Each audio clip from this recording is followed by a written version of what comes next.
My name is Rhapsody and welcome back to Darkest Dungeon 2, where we are headed into the final of the confessions, that is, cowardice. Okay, hang on, it's the final of the confessions on this sheet. I don't necessarily know if they're just gonna... Your craven past is behind you. Ahead lies redemption. Reveal an additional one after this. What is our cowardice? A precise arrangement.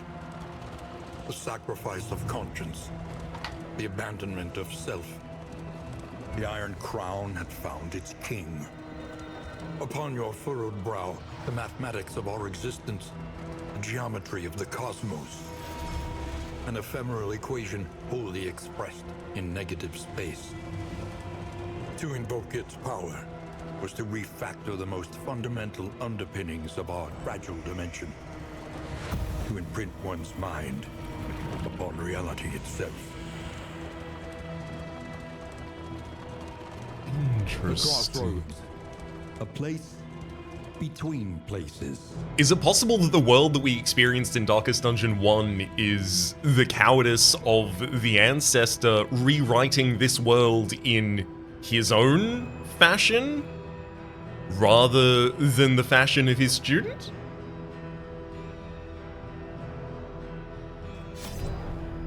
No clue. The lore in this game has always been pretty difficult for me to pass. Admittedly, I think I would find it a lot easier were I just to sit down with it and experience it in a consistent and cogent manner rather than necessarily the way that I do, which is bits and fragments of it every so often and jumping back and forth between things occasionally. So we've got a Flagellant here with Tough, plus 100% max HP. Unfortunately, they also have Wit Crit, lower crit on melee skills. I mean, realistically, we are in the final chapter. So, like, I should probably build my strongest team, but at the same time, I feel like I've gotten to play so few of these characters to the extent I would like to.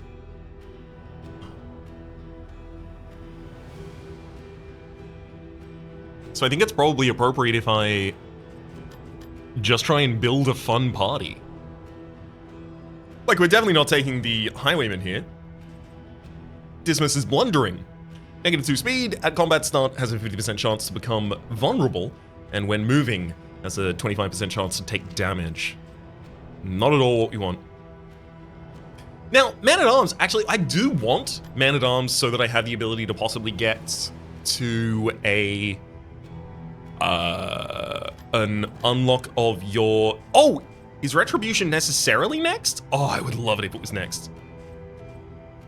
I want to get the Riposte party available, and taking Barristan out seems a good way to approach that. Grave Robber I haven't taken out in a while. Plague Doctor.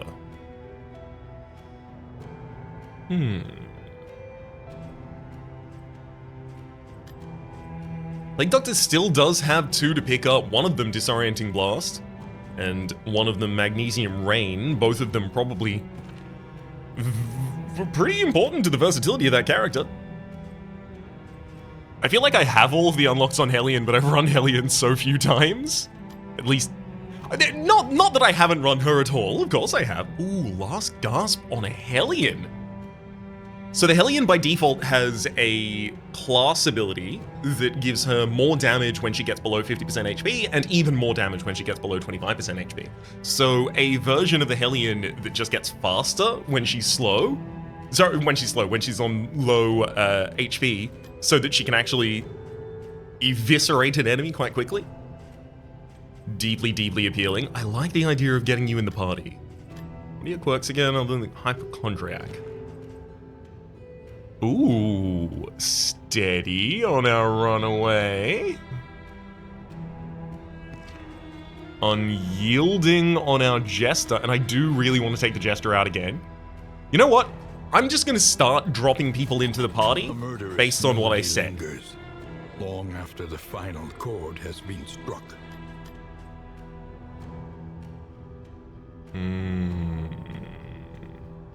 Okay, what about line 2 occultist? Do I have the right skills for a line 2 occultist?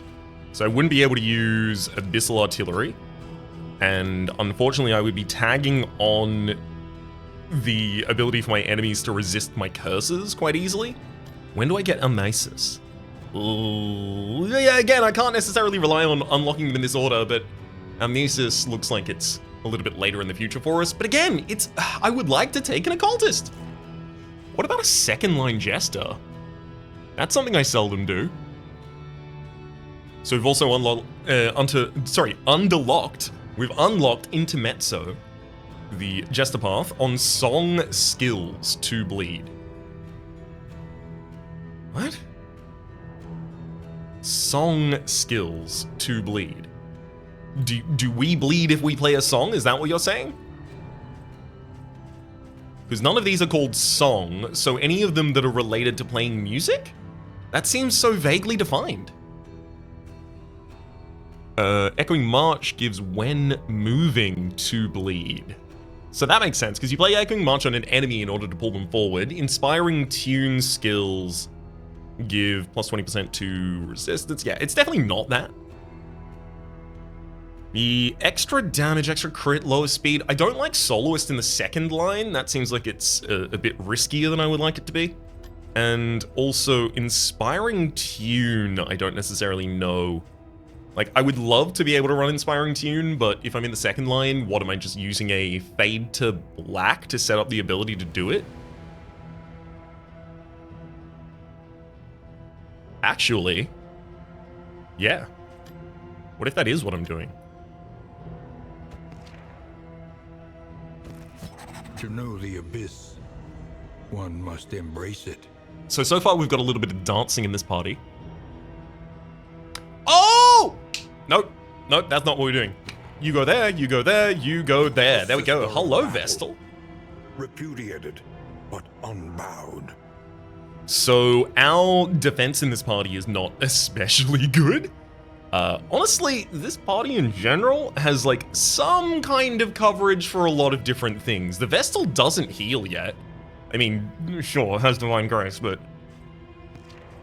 I guess I'll keep Razor's Wit available so I have the ability to use Divine Grace at the right time. Yeah. As for the Jester, I do think I probably need... do I need the damage on you? Maybe not. Maybe I just need you to be more resilient. Let's have you be a Virtuoso. So we'll get negative 20% to all of our resistances. However, we increase our max HP by 20%, our speed by 3, and each ally on turn start has a 15% chance to gain stress resistance for 2 turns. Literally full stress resistance for 2 turns. Our backline Occultist here, we're definitely going back to either the Warlock or Ritualist path. It really depends how reliant I want to be on using the Hellions Iron Swan super consistently. Because thinking about our range damage, right, in this party, we have 2 sources, basically. We have the Hellions' ability to hit the backline with Iron Swan, and then we have the Abyssal Artillery ability to pull... Abyssal Artillery and Demon's Pull, the ability to take enemies out of the backline. So I will less be focusing on enemies in the direct backline as much as I should like. But I feel like these are some kinds of risks that I have to take such that I can play... Oh, negative 10% damage on you as well?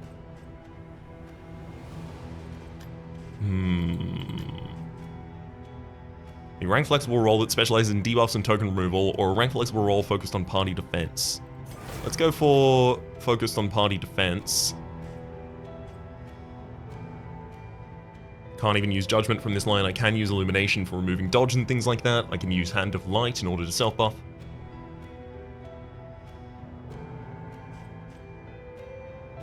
Divine Grace can get used if I leap forward with the Jester. Yeah. I mean, I think if this party has a lot of difficulties, the primary source of that difficulty is going to be the fact that these people aren't as flexible as I want them to be, courtesy of not having their full complement of skills unlocked, and that this will be a good opportunity to try and gain those. Yorp is a very powerful skill, especially with Carcass, which gives it the ability to taunt twice.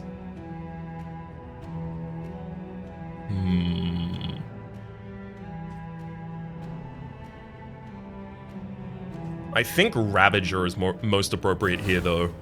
Just straight up big damage. Negative 33% to bleed resistance piercing. I'm also going to have to try and make sure that I keep bandages on me at all times, because I am going to have to be able to cure off the bleed given to characters as a result of the occultist's heal, as well as the bleed that the Hellion is going to give herself as a result of Ravager. Bleed resist trinkets would also be especially important for that kind of reason. I am now at this point, I believe, taking a little too long to resolve my final actions. I think I'm done. I think this is what we're going to be going with, and I think it's time to start renaming from the front to the back. So, Dysnomia is our Hellion this time. We have the Vestal, Eloise. We have... this actually ends up fitting. Jazzy the Jester. And then we have John. Just John. Just John in the back of the party. Alright, let's head out of here. I think there might be one final tagging difference I want to do with the Hellion. If it bleeds, obviously I want to drop. Toe-to-toe's pretty good, but I underestimate it. It's just a lot of the abilities are really, really good for the Hellion. Like, I want Howling End as well. That seems maybe a bit greedy.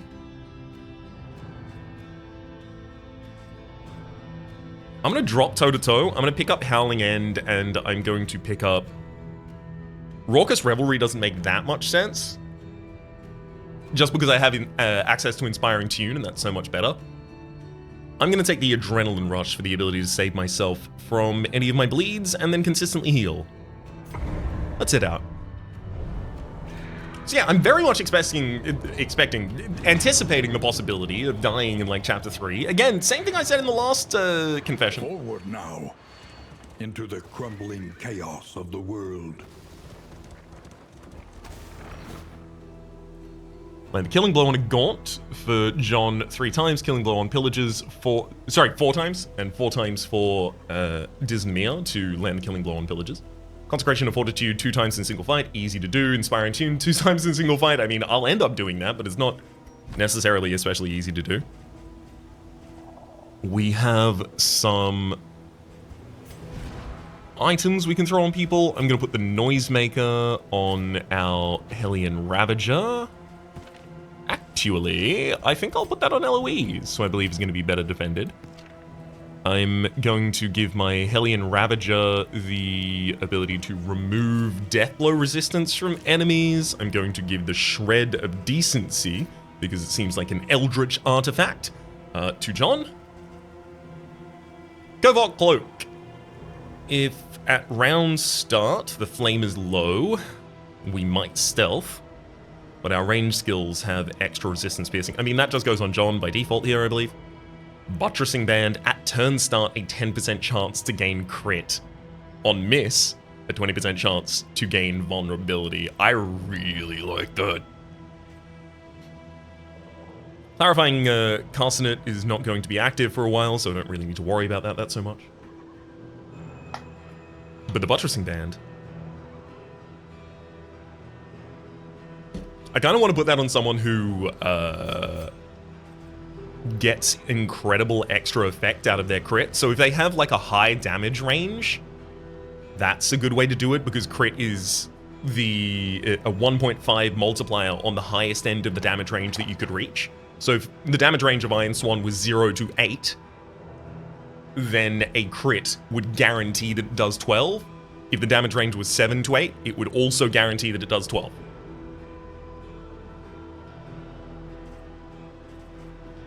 Yeah, I guess that should go on the Hellion. And then we'll trundle onwards.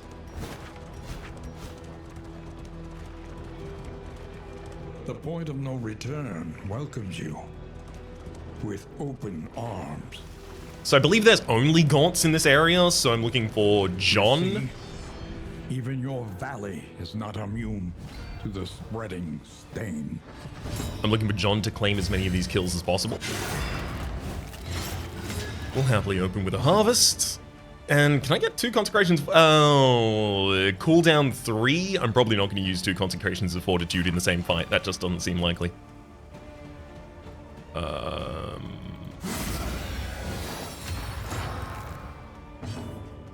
Yeah. We can hack for the lowest possible damage. Now, realistically, I only care about seeing if I can kill someone. And it doesn't look like John can this round. So instead I'll set up combo on a target so that I can do 50% extra damage to them. Oh man, Conviction's great.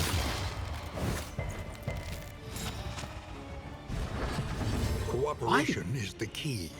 I did not know, Eloise, that you gain Conviction. Oh, okay, yeah, as a result of being Chaplain, you gain Conviction when hit. Got it. As it turns out, all I needed to do was attempt to read, and I might have understood slightly more. Alright, I'm gonna take our first Gaunt kill. A petty hindrance. Ooh, fully resisted the stress. And took huge advantage of the combo before taking the enemy out. I feel like I'm gonna like the Vestal. In this weighty gloom, a spark. Push on to the inn. Rest and resupply await you.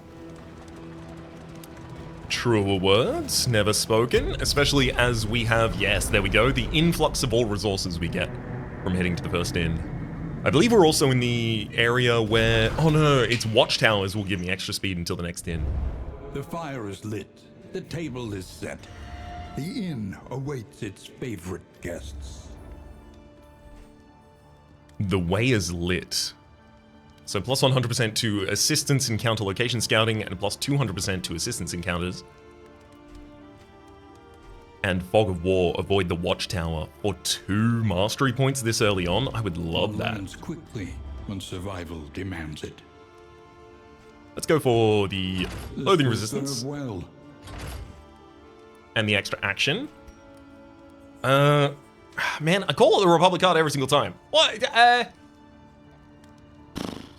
This is the Sedan. There we go. Look, it doesn't look like a traditional sedan, but let me assure you it is, somehow. Spend Provisional. what you can, for wealth no longer has meaning. Thank you for providing me the pet. Indeed, it ever did.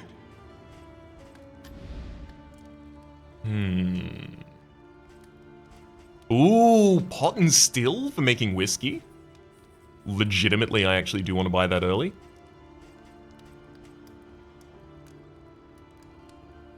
And I think I will. Planning and mindfulness, as vital to survival as sharpened steel. Let's have a quick think about our possibilities of killing the lair. That is to say, of taking out the Leviathan. So our move resistance is garbage. Our block and defend is garbage. If we get moved out of position, we don't really have the ability to... No, okay, yeah, no, we're not going for the lair in the next area. So if we're not going for the lair in the next area, I probably don't need the bounty hunter. And if I can avoid taking the bounty hunter, I keep open my options to give all of these characters buffs over the course of the region, as well as the possibility of getting any of them to a hero shrine.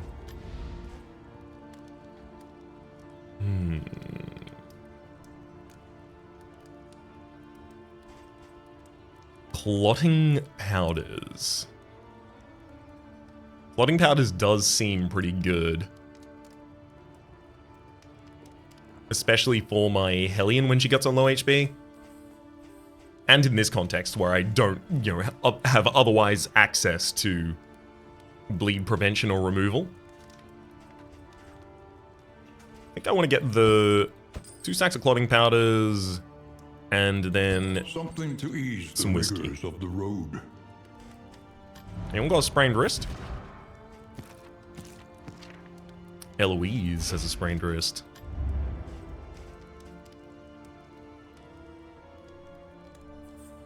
Boxing gloves are good as well. Maybe I could take them.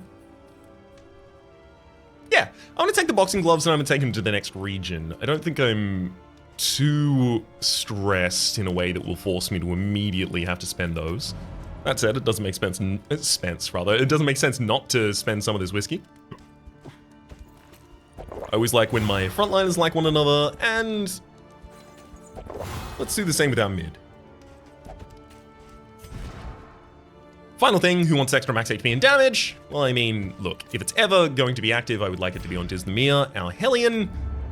The That provinces said, and cantrevs of our land, crumbling and undone. I'm not immediately assuming so. Hand of Light.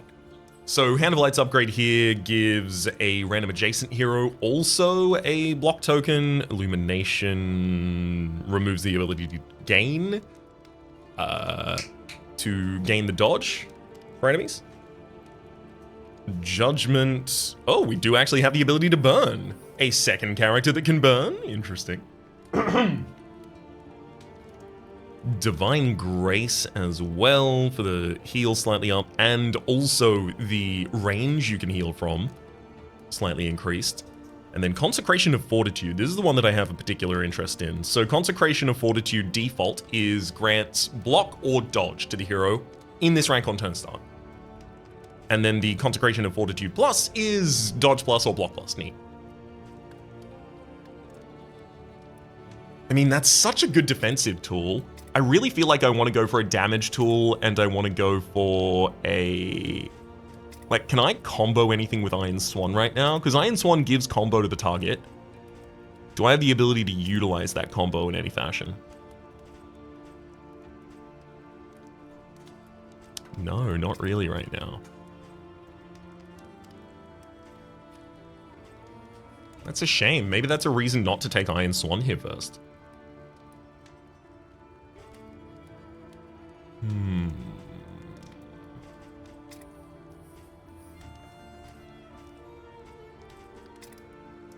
Well, I should also consider what I'm using most commonly, and Harvest is probably going to be almost every turn from Jazzy. Also, Harvest inflicting combo setup is really nice because that inflicts combo setup within range of Disneymere's hack. So we would be able to hit the second line, possibly, for plus 50% damage after that. That said, Inspiring Tune is often preferable in situations such as this. Is there anything especially in the next region that I need to worry about? Or am I just going stress heal and damage? I think I'm going stress heal and damage, and I think my damage is going to Wicked Hack. And I think part of the reason my damage is going to Wicked Hack here over the top of Iron Swan is because Wicked Hack, number one, is more versatile. I'll use it more times over the course of a fight. And number two, actually allows me to utilize my combo tokens rather than just build them all up and then eventually die. As for our in items here, dodge until round start, apples and cheese. I don't really think it's appropriate to buff myself ridiculously before going into the next area. Ooh, Songbook of Touching Dirges. The party gets +1 stress and an 80% chance to increase relationships and 20% chance to decrease them. We got 2 negatives, but we also got a crit positive. I think it's possible we actually end up with a positive relationship between 2 characters leaving this area. Disneymere and Jazzy, enhance your relationship with one another as well as de-stress, please.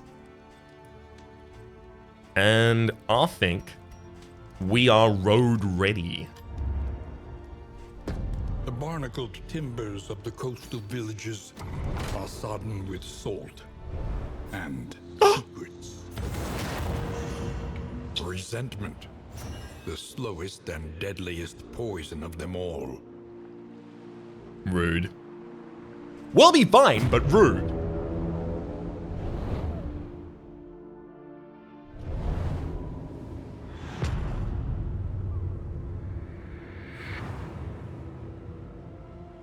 Propriety floats listless on the tide. Brined in noxious degradation. So their negative relationship chance was 23% because the Torch and Crown also gives a negative 10% chance to any relationships forming. So it was 23%. So yeah, actually not that absurdly low. Ooh. Oh no! An elementary problem, is it not?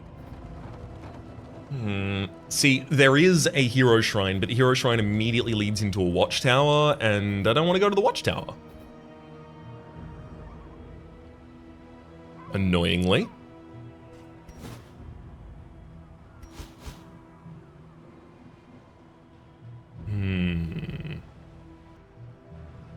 Avoiding the watchtower, obviously very important for keeping our 2 mastery points. Literally completely crucial. In fact, if I take the left path here, I don't have the ability to avoid the watchtower, so... Love having things to simplify around like that. Excuse me and Jazzy's relationship is slightly improving. Good to see it. I'd love to see it get... Ooh, hero shrine! I'd love to see that get higher than 14? Or 14 even is fine as well.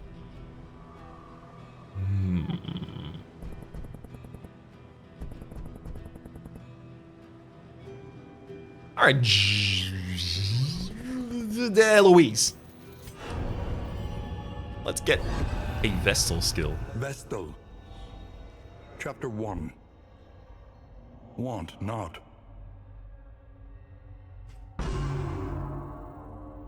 Together with her sisters, she tended the Order's sacred flame in pious humility. The Abbey's austere arches and sanctified masonry afforded her a life of sheltered privilege that few beyond the walls could imagine.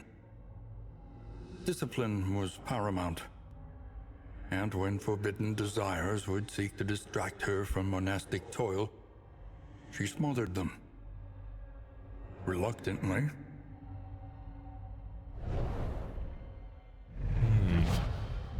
Oh, sick outfit. Resolved Ministrations.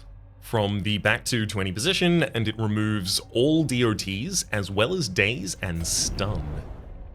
Love to see the upgrade of that, please. Plus 30% to resistance per token type removed. I'm assuming that is to the resistance of the token type that you removed as well. Neat. Neat and cool and fun and having fun and being nice and friendly. Let's head over to the assistance encounter. Let us temper this world's cruelty. Just a little. I'll happily take some bread for the road. Especially if we go to the lair in the next area, we are well prepared for food. Oh yeah! Whiskey and apples and cheese! To shoulder more than your share of the burden. Gotta have something to line your stomach. Okay, so I can get a bunch of torch. I can heal the wagon in a way we don't need to. I can get a bunch of torch by paying money. Disneymer, why don't you request some whiskey? Which they provide, and then we move onwards.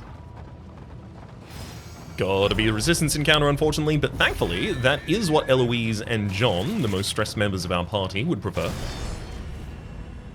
They find calm salvation in us agreeing with them on that action.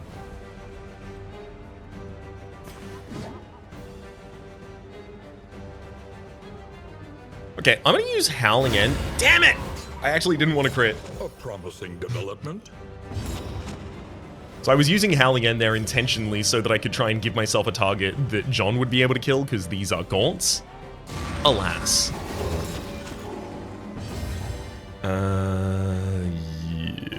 Yes. I guess I'm gonna blind you. Oh no, I got chomped. Hand of Life for 1 damage. Oh. I do want to see the inevitable Hand of Light damage build, right? It has to exist, because it gives the self a strength token. Until the next test is put before you. But the damage number is so low.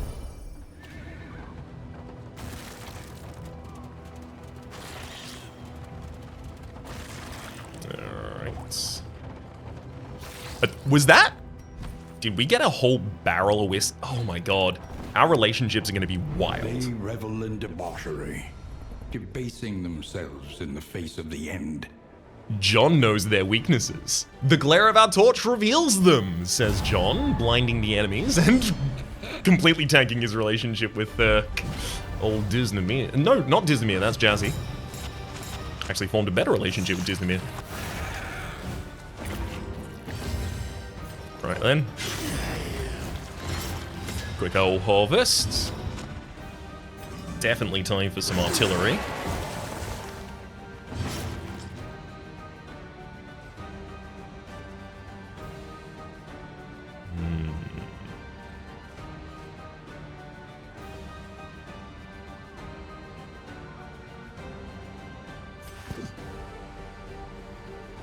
I'm gonna go for the Iron Swan, knowing that I probably have another Sky Slaps in me in order to try and deal with that.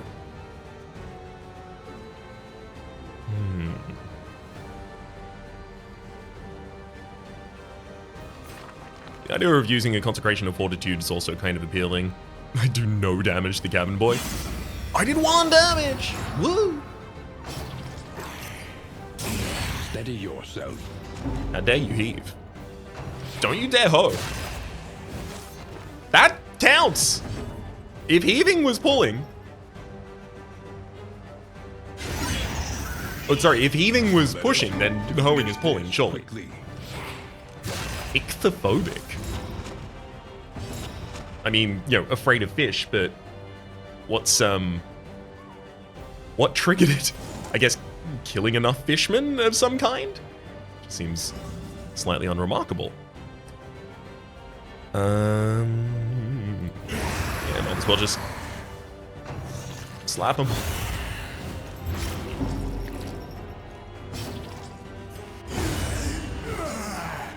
A simple variable, easily resolved.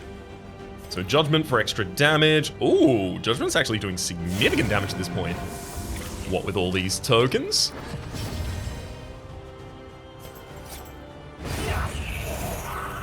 Beauty. No real issues in that fight whatsoever. A minor heat shield. No one here is going to burn us. So losing blight resistance for no other reason doesn't seem great. There is a hoarder without enough baubles to really likely buy a really good trinket. The only problem is this other side is just a bunch of assistance encounters that are going to give us supplies that I probably don't much care about at all. I could also take the wild path, just 3 question marks, bunch of unknowns. Let's do it. If I'm ever going to confront the fear of the unknown, surely I'm going to need to immerse myself very slightly in it. I'm microdosing... I'm microdosing things I'm not familiar with. I was gonna go with microdosing the unknown, but unfortunately I already used the word unknown, and my comic structure is I cannot use the same word 2 times. As a rule, Eloise, are you faithless? He called you faithless? Chapter 2. A momentary lapse.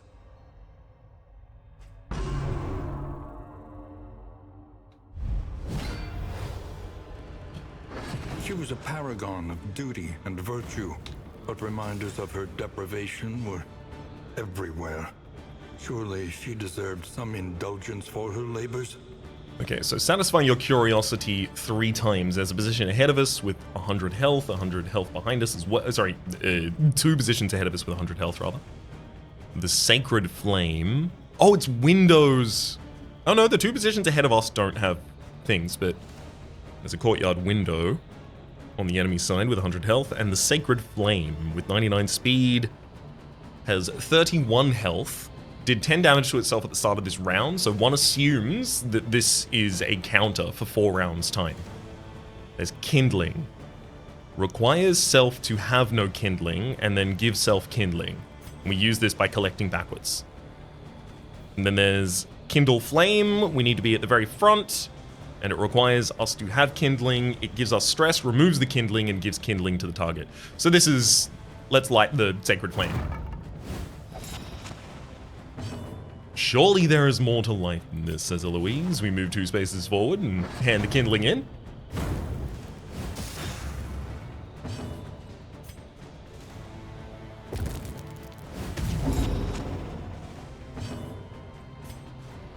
We damn this ceaseless labor. Wood stokes the kindling. It gets back to full HP. We take some more. Satisfying your curiosity 3 times, it says.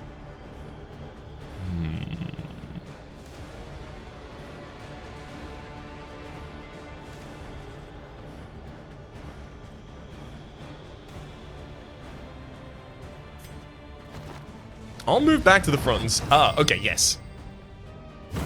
I was wondering when something was going to change and give us a bit more of a clue. I see shapes in the glass. Who could it be? Satisfy your curiosity by... oh, it moves us forward spaces to do so. Interesting. It also removes our kindling, though.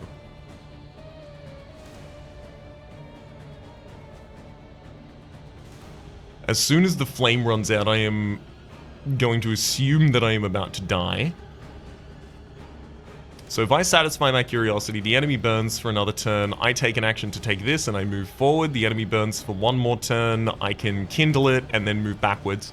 So yeah, no, I have the ability to do this. I will satisfy my curiosity to begin with. A couple alone in the garden. Wow, that didn't actually take my action?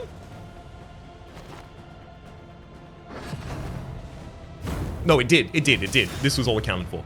So the enemy has 11 health, which means that if they do burn, as they've consistently done for 10 every round, they have 1 more round in them.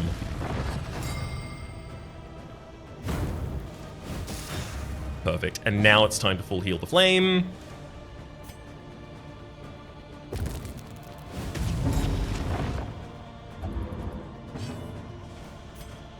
We've got to keep it kindled.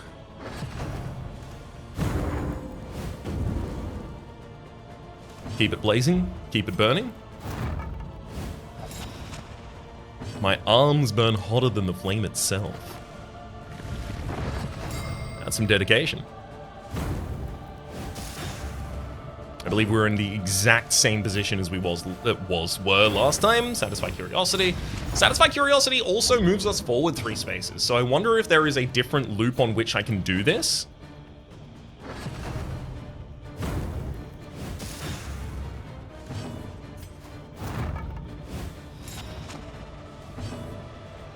Or if it's just made to make sure that I have to use another movement action immediately afterwards to get back into position to do it correctly. That seems likely. So satisfy your curiosity 3 times is the name of the thing. I don't want to be in a position where I satisfy my curiosity right now and it's like, you gotta do it 1 more time or something like that. No, it wouldn't. The mission is satisfy your curiosity 3 times. I trust it. I'm gonna satisfy my curiosity and it's gonna end immediately. We're done. Phew. Woo. Oh, wow. Peeking on some lovemaking through the window. She started violently at the piercing admonitions of the furious abbot. Mace Bash is finally unlocked. So here's our damage. And also, it looks good for this version of the character that intends on taking damage onto themselves in order to gain those fortitude consecration tokens? Fortitude? Token.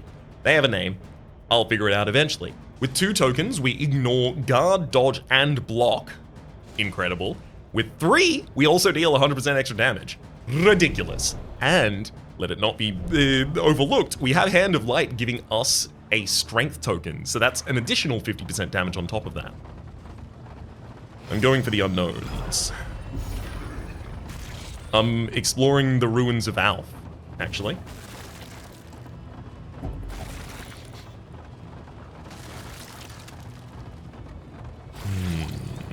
Oh, more whiskey! This whiskey distiller, it's paid off significantly more than I think any of them have ever paid off for me before. I mean, I can try and improve relationships by running away here, but it doesn't make sense to give up on the resources. And I have a lot of relationship fixing with all of our whiskey.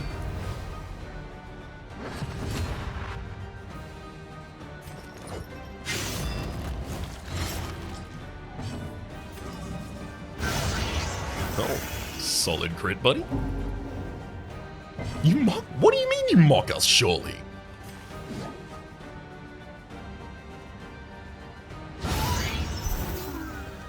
They falter, so press your advance.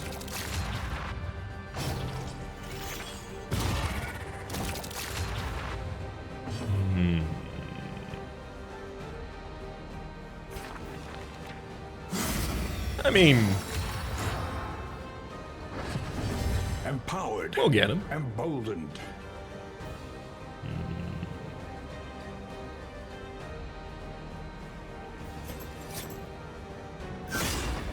Dang. I added blind to that target. Unfortunately, I didn't deal enough damage for them to actually die as a result of anything. I'm going to set up combo and weaken this target in order to remove their attack token. Spawning ground, unfortunately, that does allow you to get... Oh my god! Oh my god! You can actually become... Wow, I really didn't think that was the case. I thought they could only become bosun, but no, they can become any of the fish folk here, it looks like. And also, their mutations are giving them extra things, such as 25% extra damage to speed and a 33% chance to receive a block token on crit. Oof. Big oof hours. There's that block token.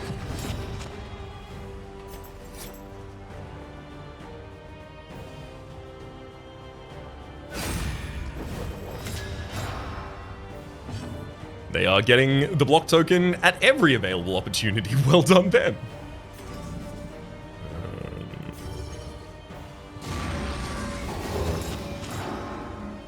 Annoyingly, the vulnerability removed their block, and then they gained a block.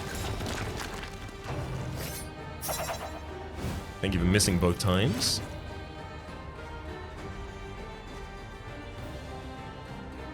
On hit. Yeah, so I guess hit does occur even if they aren't attacked. That makes sense.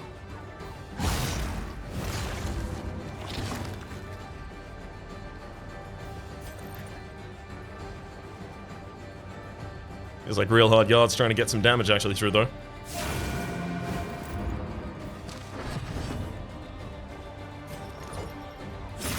Going for slice off. I would like to have a DOT.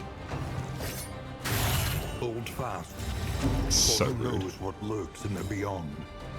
That's deeply rude. That DOT would have prevented this fishmonger from acting so many times. Why? I'm gonna go for the Howling End for a 26 crit on the Docker, dropping them down to the ground.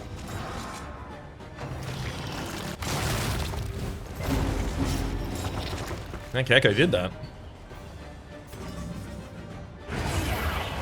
Let's murder the fishmonger.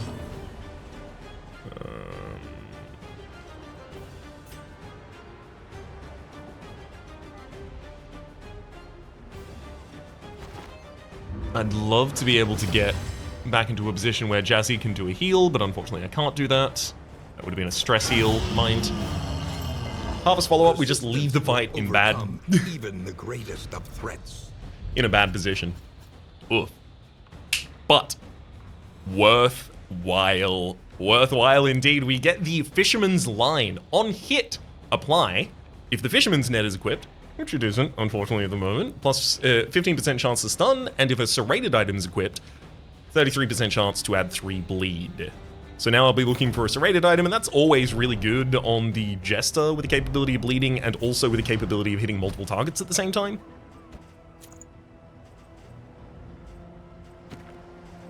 That's a contraption, that's noxious, and that is a shred of decency that has no other effect. Cool, so that doesn't give us any thing to work with just yet. That's okay. The Minor Clotting Craw, I feel it is appropriate to drop that on Disneymer. And then I'll give the Clarifying Carcinet to Jazzy in the moment. Yeah, half and half.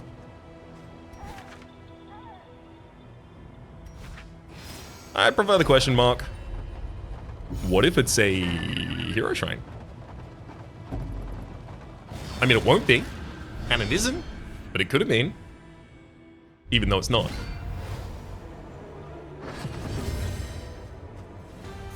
Time to play some inspiring tunes and weaken the heck out of John, baby. Only have to do it twice in a fight.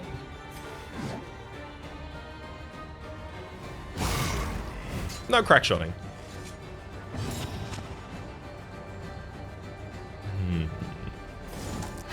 Speaking of crack shotting, I'm going to try and pull... There we go, there, crack shot forward.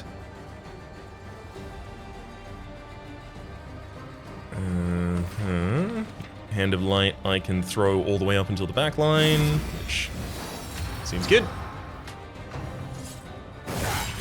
Oh gosh. Hey, at least we didn't get any stress for that.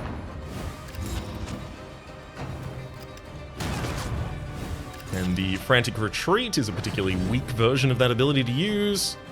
We have an easy turn of halves. Are you kidding me, right? We just leave that unit alive. What are your bleed resists? Steady yourself. Oh my god. So that was a 20% chance for the enemy to resist that bleed. By resisting that bleed, they have really heavily changed the nature of the battlefield right now. In a way that I do not like. On to the next.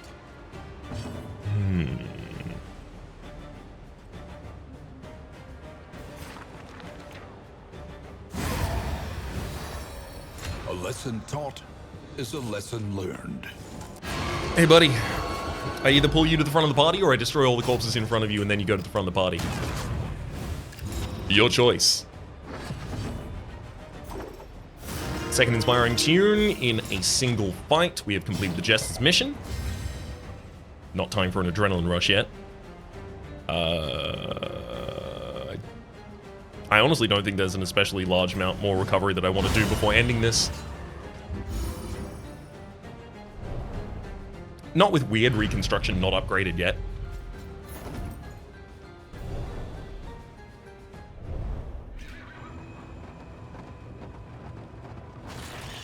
Come on, come on, come on. I'm just looking in the far distance, hoping there's a hero shrine. Doesn't look like it, though. Oh, it's an Oasis. Oh, can we all drink, please? Dang.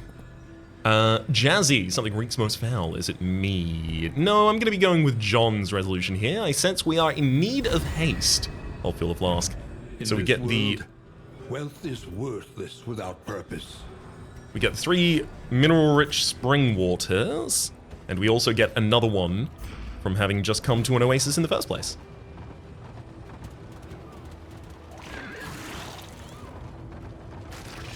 I'm reasonably happy to burn through those early because I feel like I, more often than I would like, err on the side of not using combat items and then having to throw them away, rather than just using them in situations where they would be really handy, and then having more space to hold more in the future. Like, if it's a free action that you can get every turn, it feels wasteful not to utilize it.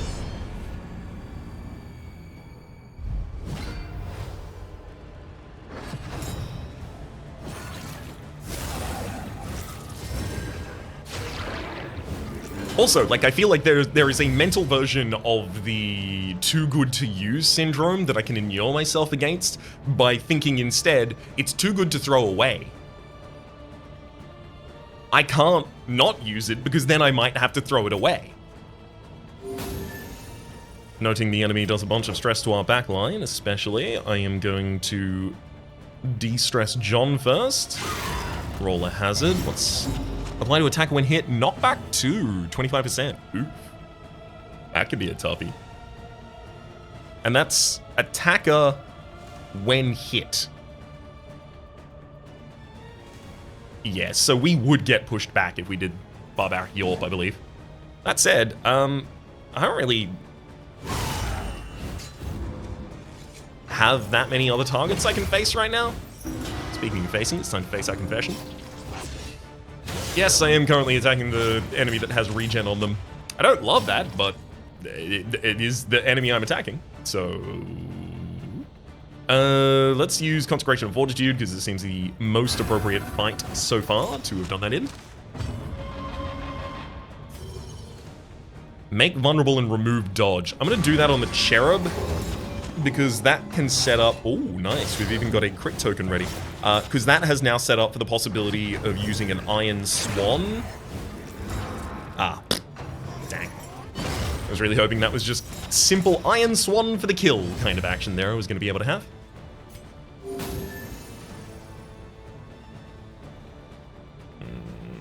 Oh, wow. The altar either did not bleed or had... Oh, it probably didn't bleed in the first place.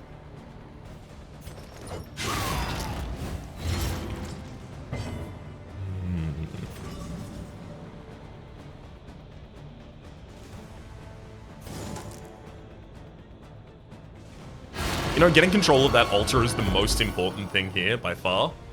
So by doing this, I've guaranteed that the altar is going to be close enough to the front of the team when we get to Badoom. There we go. Our Hellion's turn, and also it has a combo on it. That's one combo that I was thinking about specifically when we upgraded the Wicked Hack. It deals 50% extra damage when the target has combo on them, and then we have in the backline, John, with the Demon's Pull a target too, and apply combo. So it sets up for a really good Wicked Hack really early. I would love to remove the crit token from the Evangelist right now. Can't do that, though, so...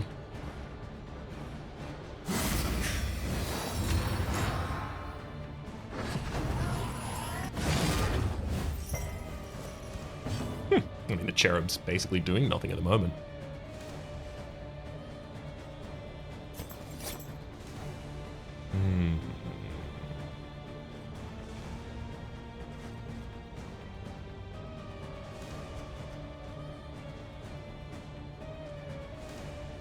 I don't want the Evangelist to crit, so I'm thinking of trying to blind them, but Harvest right now also is really good.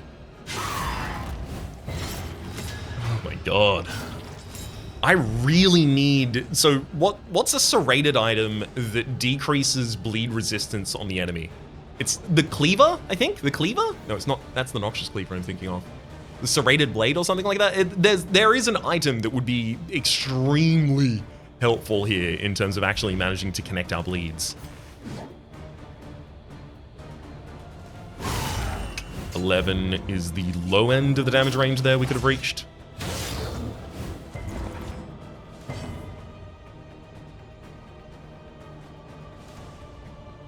Unfortunately, I believe it's the upgraded version of Weakening Curse that would remove crit. Don't currently have access to that. I would actually... Ooh, actually, let's just pull the Cherub way out of line.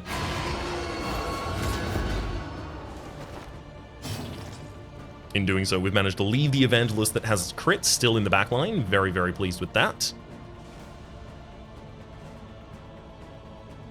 I want to use a Noisemaker. Yeah. At least attack our Hellion. There's the Rush Judgment. Rushes forward for a 2 crit.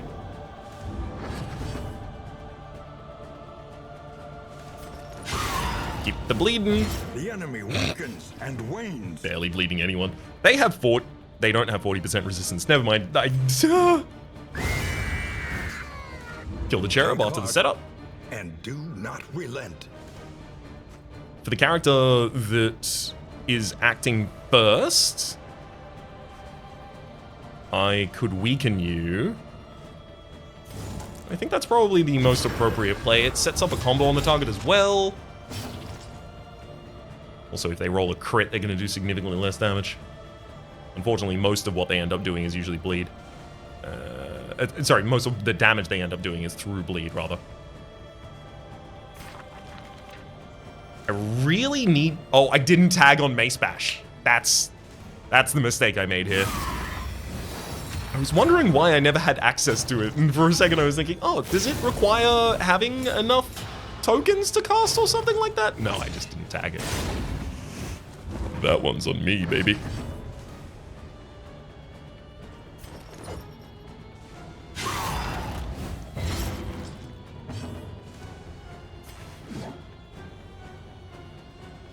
A brilliant conclusion.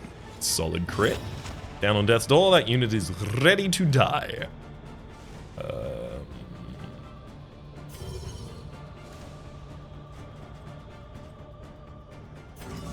Did I just slap this guy from the sky?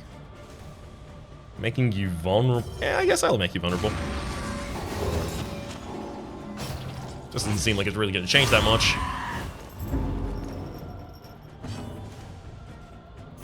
Time for the second Consecration of Fortitude, and that's another mission complete.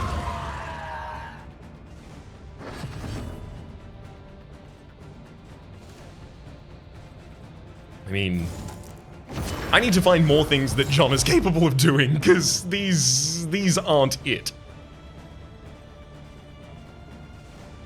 I'm gonna use a mineral spring water for even more stress reduction. Follow up the slice off. Decent damage, and enough bleed to put us in a competitive position here. We crit to get him back down to death's door. No stress recovery comes out from that, but a single hand of light is enough to finish him off. Also probably a cultist. Still lingers in some of these well-worn relics. The Guarding Gauntlet at turn start, 15% chance to gain block on miss, a 15% chance to gain weaken. That'd probably be really good on the Vestal. Dark Impulse, plus 20% to debuff resistance, negative 10% damage per negative token.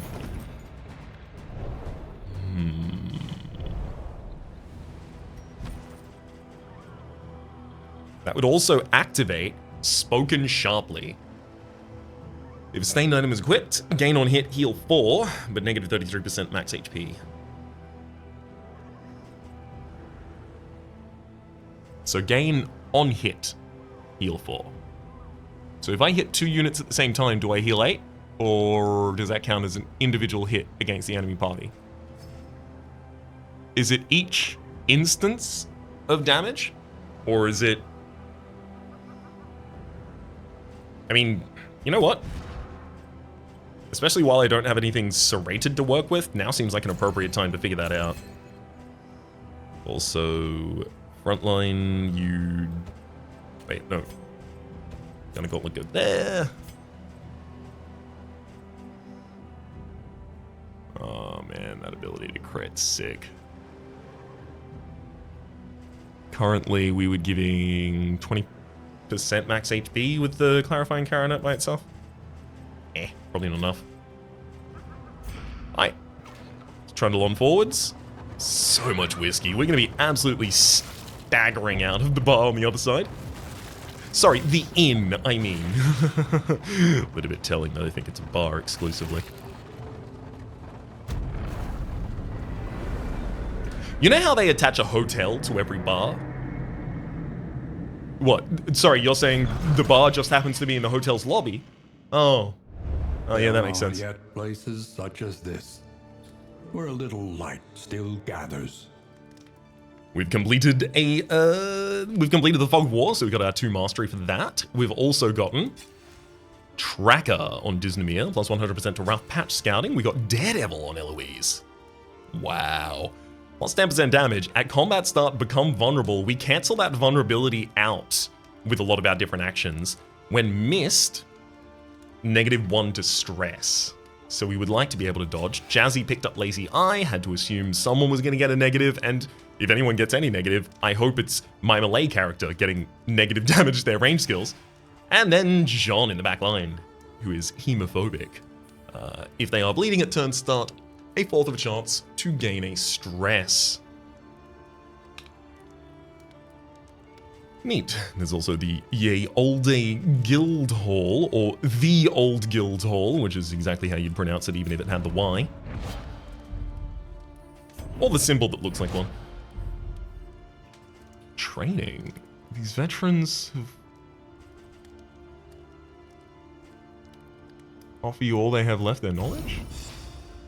What? Sorry. The means That's of mastery. done mastery. What? Okay, so Fog of War gave us 2, and then another thing happened and gave us more.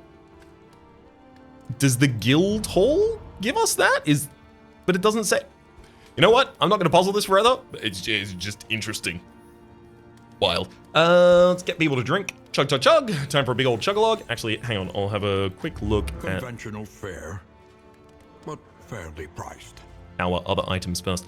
Greater Sharpness Charm. Just indelible plus 20% damage. Straight up plus 20. Sick. Almost certainly I'm taking this, and almost certainly I'm putting it directly on our Hellion. I'm actually over the GD moon to see that. Oh, Songbook of Touch and Dirges. Okay, I'm going to take the Songbook of Touch and Dirges. And then I'm going to use that to give some stress to the entire party.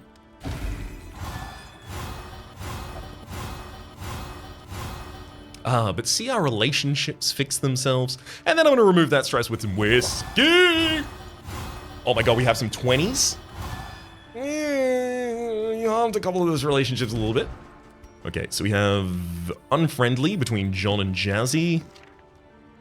And then Eloise is neutral with everyone, which I'll fix after that. So unfriendly John and Jazzy. 2 whiskey should be enough to fix that. I'm gonna go back to the provisioner and buy a whiskey A bottle. bit of comfort on the road to damnation. Oh my god, that crit! They got +6 out of that! Ah, so now they're actually very friendly now. Eloise, you just need to improve your relationship with everyone. Oh my god, you crit on that as well!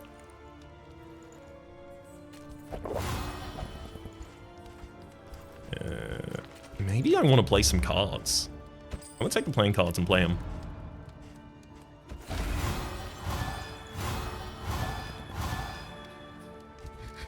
We harmed a lot of relationships there because we have some 20s. So the 20s didn't even try and roll a chance. We're neutral with Jazzy and Disnamir on Eloise here. So neutrality fixed. Neutrality fixed. Jazzy and John are 1 below. Friendly with one another.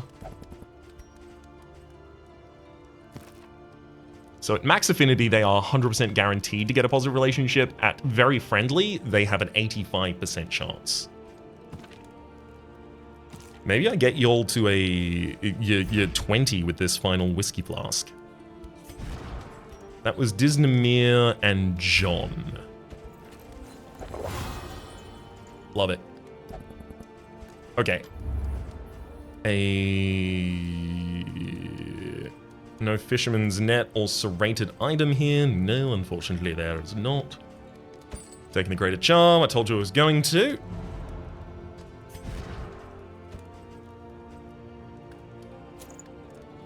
Actually, the ability to crit with that damage would be ridiculous. Also, we haven't even started to do the most ridiculous, interesting, probable part of this, which is to say, we have 7 mastery to give our squad right now. Holy crumbs, yo. That's a lot of mastery. Judgment does have the ability to project its damage to the back line. Interesting, interesting. Tag in the Mace Bash there for us. Let's also quickly look at the next area before I... Every road a winding torment. Every turn bent on our destruction. Oh, baby, we're sluicing. We're gonna sluice with the best of them. I should probably give clotting powders to Disnamir here. Increase their bleed resistance until the next inn. Just because there's a lot of bleed in this upcoming zone. I could also use the Apples of Cheese for extra max HP and debuff resistance to Jazzy. Actually also does seem pretty appropriate.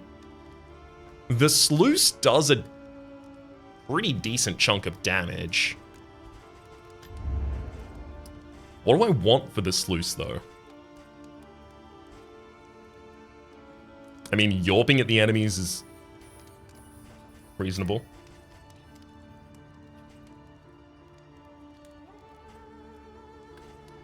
feel like I need more ways to benefit.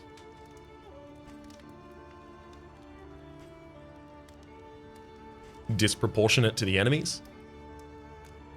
From things like our combo tokens. So ignoring dodge. I mean, vulnerability hex is already as good as it needs to be for the next area, in that it already clears their dodge.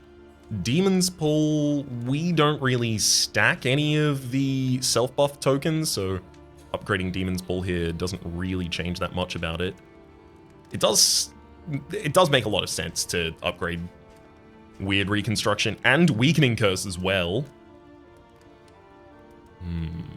Abyssal Artillery makes a little less again. But Weakening Curse and Weird Reconstruction for John, absolutely. Disnamir, I do think Iron Swan makes more sense again. I think Howling End also makes a lot of sense. Much larger for just straight up finishing a fight. So Iron Swan, Howling End. For Eloise, Mace Batch's upgrade doubles the crit chance and raises the damage. It raises the damage ceiling and the floor, importantly here. And it's also often going to be the move we use because Eloise has otherwise had a lot of difficulty finding consistently powerful turns. I'm going to go Consecration of Fortitude and Mace Bash here, I believe. Hand of Light. Hand of Light with the random adjacent hero getting a defense token is also pretty cool. Consec Fortitude, Mace Bash, and then the final is Jazzy. And Jazzy, you really just need to be more impactful, unfortunately. That's been tough for you so far. Is there a world in which I upgrade Razor's Wit over Harvest? Because bleeding the enemies in this area isn't that difficult. But Razor's Wit would give me the ability to move forward past our Vestal, and in doing so, give Vestal the ability to access healing. And while I'm doing this, Jazzy is also putting themselves in a vulnerable position in line 2, but giving themselves dodge, so possibly a little bit safer as a result.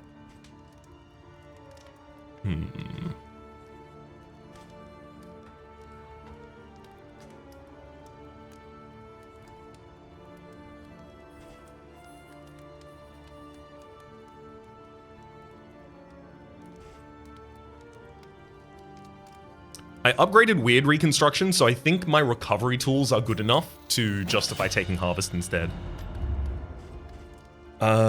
Unfortunately, again here, I don't see... Add 2 stealth and +2 speed, yeah. Yeah, unfortunately, again here, I don't see any ability for me to purchase bandages or any some such. There is 2 more, or are 2 more flasks of whiskey. Should anyone be exactly 2 away from increasing a relationship significantly. Nah, everyone's kind of min-maxed at the moment for that. Your coach must be maintained if it is to carry you where you must go. I can only upgrade 1 to the armor, unfortunately. Oops, but that's okay, because what we bought for that was just plus 20% damage on our Hellion. And then I can't really, like, personally choose the route in the next area. And I am actually a little bit scared about it. I'm going to use Clotting Poultice on Disnamir. I'm almost thinking of giving my time in the desert to Jazzy, but let's hold off on that for the moment. I don't want to use too many apples and cheese, but maybe I should use all of them. Yeah, I'm gonna go all in on those.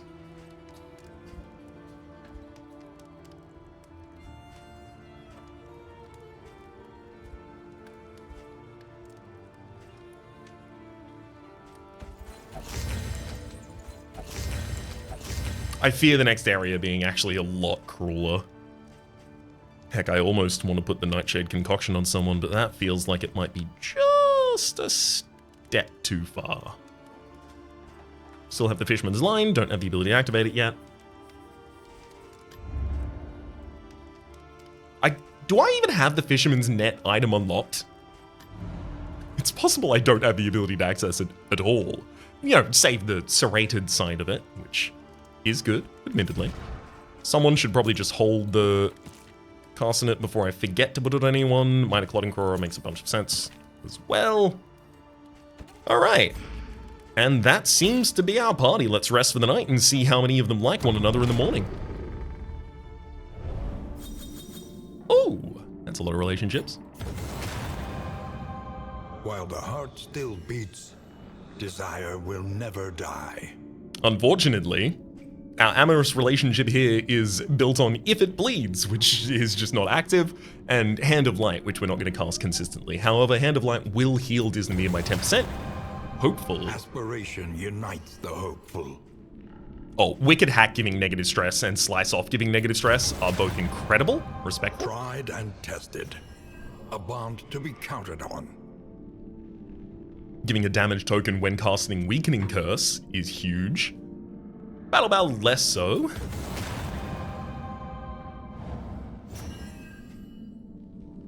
And Weird Reconstruction for negative stress and Bleed Out for negative stress. Okay, so a lot of these relationships don't really help us, but they do set us up to continue having positive relationships into the future. For the moment though, my name's been Rhapsody, the name of the game. While it's been Darkest Dungeon 2, we're here in Cowardice, the 5th chapter. Hopefully you've been enjoying yourselves. There's a series playlist in the top left, YouTube recommendation down below, and stream past the names of the people so generously supporting the public on patreon.com/plays out above the thank you. Special thanks to episode 2 3D. Hopefully you'll be enjoying yourselves. Hopefully we see you all next time.